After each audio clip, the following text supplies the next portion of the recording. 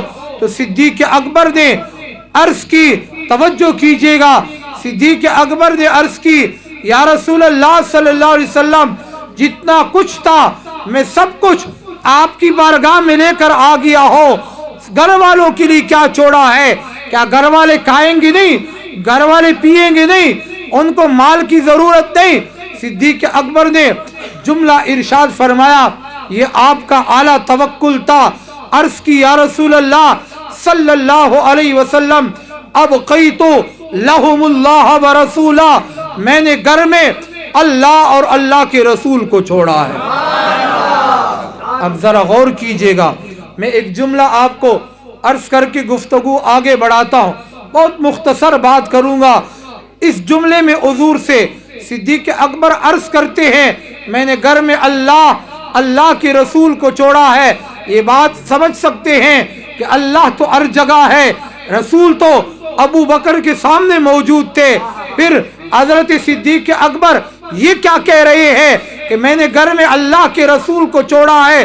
گویا صدیق اکبر نے ہم مسلمانوں کو یہ عقیدہ بھی سمجھا دیا ہے، رسول کسی بھی مقام پر بیٹھا ہو، امت جب بھی رسول سے فریاد کرے، امت جب بھی رسول پکارے تو رسول اس کی وحی بیٹھ کر مدد فرما سکتے ہیں۔ اس لیے صدیق اکبر نے یہ بات حضور کے سامنے عرض فرما دی کہ میں نے اللہ اور اللہ کے محبوب کو گھر میں چھوڑا ہے۔ تو میں عرض یہ کر رہا تھا، صدیق اکبر نے اسلام کے لیے جان بھی پیش کی ہے، اسلام کے لیے اپنی اولاد کو بھی پیش کیا، اسلام کے لیے اپنے مال کو بھی پیش کیا۔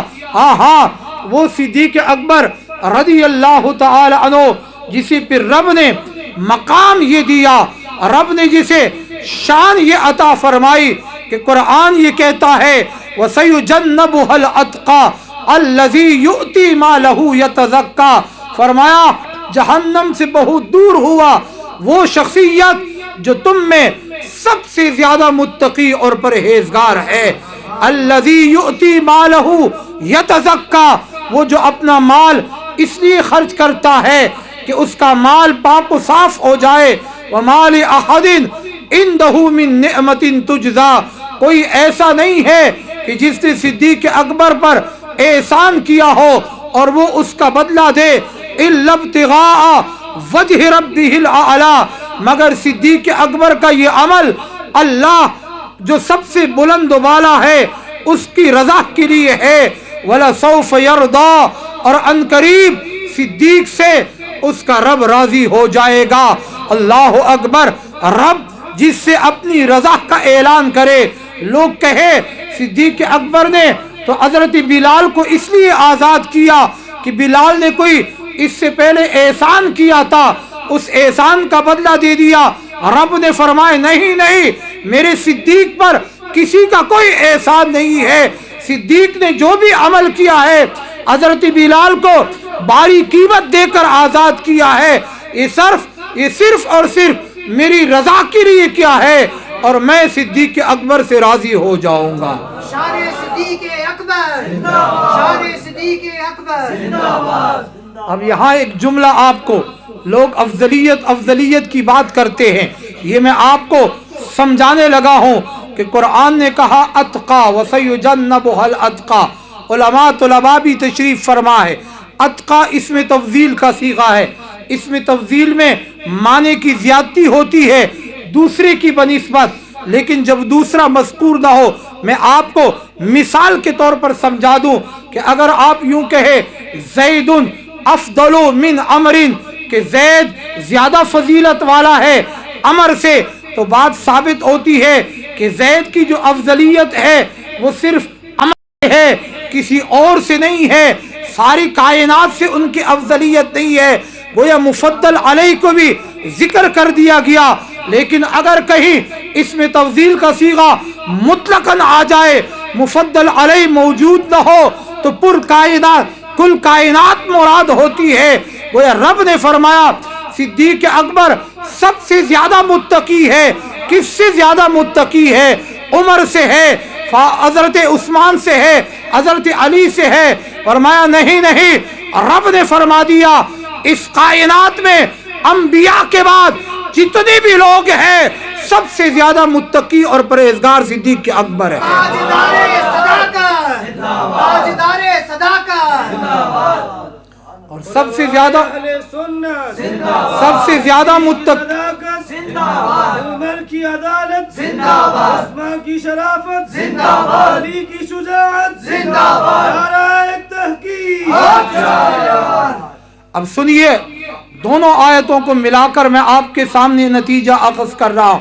افضلیت تک کی بات ہوتی ہے تو سب سے زیادہ متقی قرآن نے کہا وہ صدیق اکبر ہے، اور سورہ حجرات 26واں پارہ اٹھائیے، قرآن دوسرے مقام پر کہتا ہے ہم لوگوں نے فضیلت کے معیار الگ الگ بنا لیے ہیں، لیکن رب نے کہا فضیلت کا معیار قومیت نہیں ہے، فضیلت کا معیار زبان نہیں ہے۔ وَجَعَلْنَاكُمْ شُعُوبًا وَقَبَائِلَ لِتَعَارَفُوا، قبیلے ضرور پیدا کیے ہیں، قومیں ضرور پیدا کی ہے، لیکن یہ پہچان کے لیے ہے، یہ تعارف کے لیے ہے۔ عزت کا معیار کیا ہے؟ فضیلت کا معیار کیا ہے؟ قرآن نے کہا ان اکرمکم عند اللہ اتقاکم، اللہ کے ہاں تم میں سب سے زیادہ عزت والا وہ ہے جو سب سے زیادہ متقی اور پرہیزگار ہے۔ اور پہلے فرمایا گیا سب سے زیادہ متقی اور پرہیزگار وہ صدیق اکبر ہے۔ دونوں آیتوں کو ملا کر نتیجہ کیا ہوا کہ سب سے زیادہ فضیلت والے اس امت میں اور تمام امتوں میں اگر کوئی ہے تو وہ سیدنا صدیق اکبر رضی اللہ تعالی۔ اب بات ختم۔ کوئی کہے خلافت میں آگے ہیں تو فضیلت میں نہیں، ہر لحاظ سے صدیق اکبر افضلیت والے ہیں کہ رب نے مطلقاً اس بات کو بیان فرمایا۔ میں بس اپنی گفتگو کو اختتام کی طرف لے کر جا رہا ہوں، صرف 2 حدیثیں عرض کر کے گفتگو ختم کرنے لگا ہوں۔ سیدنا صدیق اکبر رضی اللہ تعالی عنہ وہ صحابی ہے جس کی نیکیوں اور تقوی اور پرہیزگاری کا کیا عالم ہے۔ آپ اندازہ فرما لیں، ام المؤمنین سیدہ عائشہ صدیقہ رضی اللہ تعالی عنہا ایک دن حضور علیہ السلام سے سوال کرتی، اور سوال بھی رات کے اندھیرے میں جس وقت آسمان ستاروں سے جگمگا رہا ہے۔ ام المؤمنین نے پوچھا یا رسول اللہ صلی اللہ علیہ وسلم یہ آسمان پر جتنی ستارے ہیں کیا ان ستاروں کی تعداد کے برابر کسی مسلمان کی نیکیاں ہیں؟ تو سیدنا عائشہ صدیقہ نے جب یہ سوال کیا تو حضور نے فرمایا ہاں ایک مسلمان کی نیکیاں ہیں، ایک مسلمان کی ایک شخص ایسا ہے جس کی نیکیاں ان ستاروں کی تعداد کے برابر ہے۔ اب میں ایک جملہ عرض کر کے آپ کو عقیدے کی بات سمجھا دوں کہ ام المؤمنین نے جب یہ سوال کیا تو کیا ام المؤمنین کا یہ عقیدہ تھا کہ حضور جواب نہیں دے سکیں گے؟ نہیں، ام المؤمنین کا یہ عقیدہ تھا کہ میرے آقا، میرے سرتاج دونوں مدنی، دونوں دنیا کائنات کے تاجدار محمد عربی صلی اللہ علیہ وسلم یہ بھی جانتے ہیں کہ ہر مومن کے ایمان کا درجہ کیا ہے، اور میرے آقا یہ بھی جانتے ہیں کہ آسمان پر ستاروں کی تعداد کتنی ہے۔ اس لیے حضور نے فرمایا ہاں عائشہ ایک شخص میری امت میں ہے جس کی نیکیاں آسمان کے ستاروں کے برابر ہے، اور وہ شخصیت کون ہے؟ آقا نے فرمایا وہ شخصیت حضرت عمر بن خطاب رضی اللہ تعالی عنہ۔ جب حضرت آقا کریم علیہ السلام نے یہ بات ارشاد فرمائی تو حضرت عائشہ کا خیال تو یہ تھا کہ میرے آقا میرے والد کے بارے میں فرمائیں گے اور ان کا مقام اور مرتبہ میرے آقا صلی اللہ علیہ وسلم بیان فرمائیں گے۔ جب یہ بات آقا صلی اللہ علیہ وسلم نے فرمائی تو فوراً دوسرا سوال کیا اور عرض کی یا رسول اللہ صلی اللہ علیہ وسلم، اگر حضرت عمر رضی اللہ تعالی عنہ کی نیکیاں آسمان کی ستاروں کے برابر ہے تو پھر میرے والد گرامی تاجدار صداقت افضل البشر بعد الانبیاء سیدنا صدیق اکبر رضی اللہ تعالی عنہ کی نیکیاں کتنی ہے؟ میرے آقا صلی اللہ علیہ وسلم نے ایک ہی جملہ فرما کر مقام صداقت کو اور عروج عطا فرما دیا۔ فرمایا ابو بکر کی بات کرتے ہو؟ فرمایا عمر کی ساری نیکیاں ایک طرف، ابو بکر کی ایک نیکی کے برابر ہے، ایک نیکی کے برابر ہے۔ اس پر علماء نے کلام کیا کہ ایک نیکی کون سی ہے؟ بعد نے غار ثور کی نیکی مراد لی ہے، بعد نے دوسری نیکیوں پر کلام کیا ہے، لیکن یہ حضور نے فرمایا، اور خود حضرت عمر بھی یہ کہا کرتے تھے کہ حضور علیہ السلام کی اس ارشاد کی روشنی میں کہ صدیق اکبر ایک دن اور ایک رات کے اعمال میرے حوالے کر دے، میں اپنی زندگی کی ساری نیکیاں صدیق اکبر کو عطا کر۔ یہ مقام تھا سیدنا صدیق اکبر رضی اللہ تعالی عنہ کا۔ دوستو صدیق اکبر کا کیا مقام ہم بیان کریں گے؟ قرآن کی ایک ایک آیت آپ کی صداقت کی، آپ کی سچائی کی گواہی دے رہے ہیں۔ یہ وہ صحابی ہے جس کے بارے میں علماء نے لکھا کہ ساری صحابہ ایک طرف ان کی صحابیت حضور کے ارشاد سے ثابت ہے، لیکن صدیق اکبر وہ صحابی ہے جن کی صحابیت خود قرآن میں رب نے بیان فرمائی۔ اذ یقول لصاحبہ ثانی اثنین اذ ہما فی الغار اذ یقول لصاحبہ لا تحزن ان اللہ معنا۔ خود قرآن نے یہ ارشاد فرما دیا کہ جب وہ محبوب اپنے صحابی سے فرما رہے تھے تو صحابی صدیق اکبر کو رب نے فرمایا۔ جب رب نے فرمایا، رب کے قرآن نے فرما دیا، تو علماء فرماتے ہیں کسی اور کی صحابیت کا منکر کافر نہیں ہوگا، لیکن صدیق اکبر کی صحابیت کا منکر دائرہ اسلام سے خارج ہو جائے گا۔ اللہ اکبر۔ یہ مقام حضرت صدیق اکبر رضی اللہ تعالی عنہ کو رب نے عطا فرمایا۔ بے شمار احادیث مبارکہ ہے، میں بس اسی پر اپنی گفتگو ختم کرنے لگا ہوں۔ ثنا خواں بھی تشریف لا چکے ہیں، یقینی بات ہے یہ بھی اپنی حاضری لگائیں گے، اور موسم میں بھی ٹھنڈ ہے، آپ حضرات کو زیادہ دیر یہاں میں زحمت بھی نہیں دوں گا۔ اللہ کریم جو کچھ بھی میں نے عرض کیا مجھ سے کوئی غلطی کوتاہی ہوئی ہو، کوئی جملے میں الفاظ میں آگے پیچھے مجھ سے کوئی لفظ نکلنے میں کوئی غلطی ہوئی ہو، اللہ کریم مجھے معاف فرمائے، اور ہم سب مل کر تجدید ایمان کی نیت سے کلمہ طیبہ پڑھتے ہیں، لا الہ الا اللہ محمد الرسول اللہ، وآخر دعوانا ان الحمد للہ رب العالمین۔